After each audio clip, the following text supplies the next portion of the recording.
कैलू चिकना सावर गोरिया सुरतिया सुधारा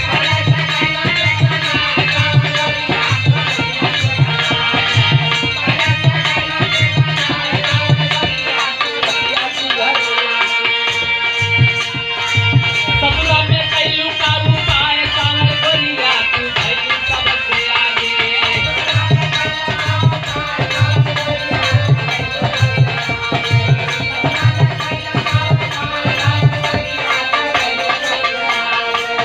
मारे मुस्की बाला बतुखा भागेला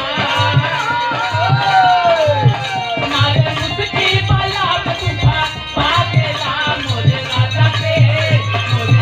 के सुतला पे जाता लकी हवा सूरज घुमा गेला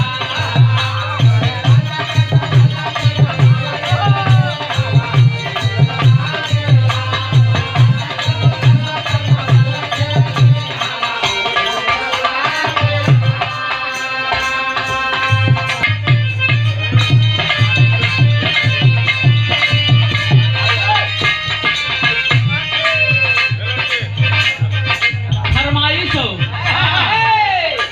उहे गीत बजावत हुवन बड़ी तहलका मचौला सी गीत लेकिन गीत बड़ी पुरान हो गीत बड़ी पुरान होए का आजकल के कभी लोग मिक्सिंग कई के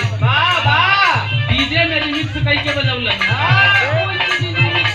पहले के गीत हो प्रयागराज के खाटी गीत हो